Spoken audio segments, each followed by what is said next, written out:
तो दोस्तों आज मैं आप लोगों को एक अनुभूति बताने जा रही हूँ कि मैं तारकेश्वर गई हूँ, तो आप लोग को भेजी वीडियो लगाई हूँ, मैं आप लोग देखे होंगे।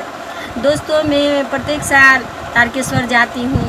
तो ये जर्नी कहाँ से शुरू हुई है हमारा तारकेश्वर जाने की, यही बात मैं आप लोगों को एक अनुभूति जो महादेव से हमें मिला है, जो तारकेश्वर बाबा से हमें मिला है। तो दोस्तों तारकेश्वर धाम जो है कोलकाता नगरी में है, कोलकाता सिटी में है और शिवरापुरी से जल लेकर तारकेश्वर जाया जाता है। तो हम लोग एक बार ऐसे ही हम लोग का कुछ मानसिक था घर में, तो हम लोग सब मिल के पूरा ऑल डिपार्ट गए थे तारकेश्वर दोस्तों। तो तारकेश्वर जाने के बाद जो है हम लोग यहाँ कोलकाता भूतनाथ से पानी जल उठाए थे, गंगा जल।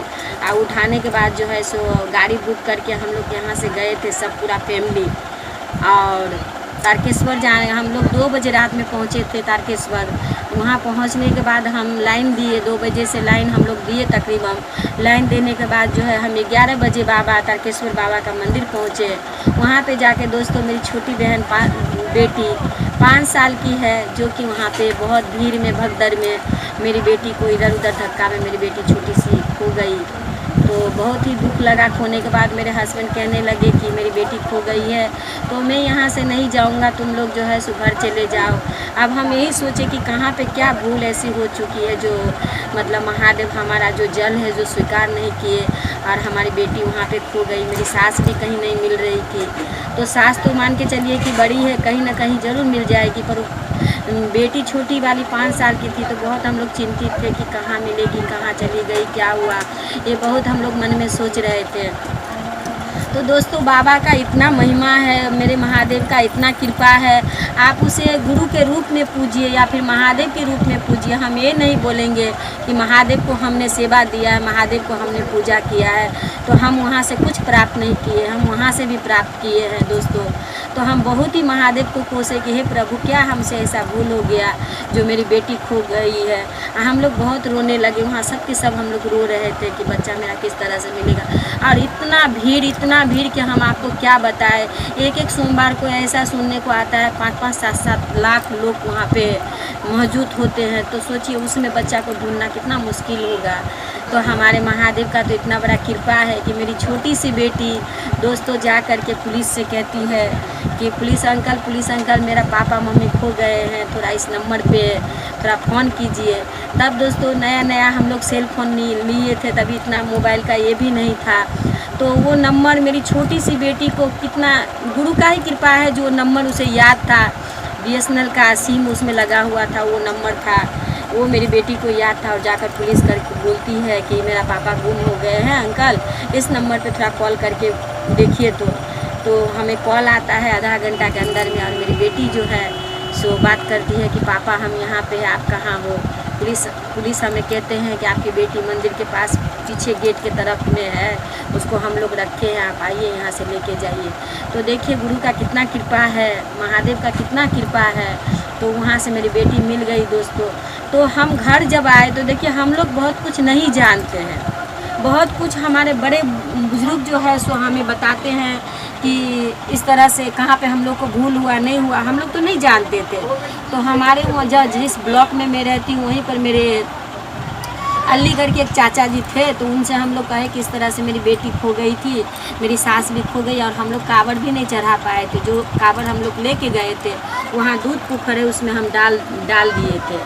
तो उन्होंने कहा कि बेटा आप जल लेके गए थे तो आप जो है सो पहले लोकनाथ बाबा का पहला कावड़ चढ़ता है, तो आप लोकनाथ बाबा को कावड़ नहीं दिए, इसीलिए जो है तारकेश्वर बाबा आपका जल जो है स्वीकार नहीं किया है। तो दोस्तों देखिए वो तो मेरा एक मानसिक था, मैं मानसिक की थी कि मेरा पति का सर्विस होगा तो मैं कावड़ लेके ऑल फैमिली में जाऊंगी बाबा आपके दरबार में। तो मैं गई थी, लेकिन पहला कावड़ तो लोकनाथ बाबा को चढ़ना चाहिए, वो कावड़ में नहीं देके डायरेक्ट में चली गई थी वहाँ तारकेश्वर बाबा के पास। तो बाबा ने हमारा जल स्वीकार नहीं किया और मेरी बेटी खो गई। बस बेटी खो गई ये तो एक बहाना था, बाबा को जल ही नहीं लेना था हमारा। तो फिर बेटी भी मिल गई। फिर हम लोग क्या किए कि दूसरा साल से फिर हम लोग क्या किए कि कावड़ लेके डायरेक्ट नहीं जाते हैं दोस्तों। यहाँ से हम लोग बहुत सारे, आप तो देखे होंगे ग्रुप में हम आपको डाले हैं, मतलब तब से लेके अभी तक हम लोग का अब इसी तरह का जर्नी है। हम लोग का कोई मानसिक नहीं है, कुछ भी नहीं है। जब तक पाँव में दम है, जब तक सांस में सांस है, हम लोग का कोशिश करते रहेंगे।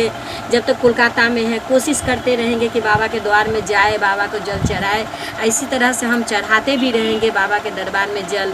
तो दोस्तों हम लोग पूरा के पूरा डिपार्टमेंट जितने मेरे गुरु बहन लोग हैं सबके साथ हम लोग जाते हैं। जाने के बाद पहला कावड़ उसी दिन से पहला कावड़ हम लोग जो है सो लोकनाथ बाबा को देते हैं। फिर हम लोग मंदिर जाते हैं, फिर मंदिर में जल चढ़ाकर फिर हम लोग वहाँ पे थोड़ा खाना वाना खाते हैं, फिर ट्रेन से घर चले आते हैं। तो देखिए दोस्तों, ये आपकी मैं नहीं बोल सकते हैं कि जो कावड़ लेके जाता है, जो तकलीफ़ करके जाता है, जो पाँव में खोखा बना के जाता है, उसी पे महादेव दया करते। मन में अगर भाव हो तो आप जहाँ भी रहते हो, अगर एक लोटा जल अगर आप महादेव को आप दे दोगे तो वहीं वो आपका जो भी मन का मुराद है वो बाबा जहाँ भी आपको यहीं से पूरा करेंगे। बस हम लोग तो एक मान के चलिए एक बहाना है बाबा से मिलने का, हम लोग जाते हैं। लेकिन कामना तो आप जहाँ भी है वहीं एक पत्थर को भी आप घर में ला करके आप जल्द अगर चढ़ा देते हैं इस भाव से कि मैं कांवर चढ़ा रही हूँ महादेव को, तो आपको वहीं पे दया मिल जाएगी। तो बस इसी तरह से हमारा जर्नी चलता रहता है, यही हमारा अनुभूति है दोस्तों। तो मैं आशा करती हूँ ये अनुभूति आप लोगों को अच्छा लगा होगा। अगर अच्छा लगे तो आप लोग ज़रूर कमेंट बॉक्स में लिख के बताइएगा। फिर से मैं गुरु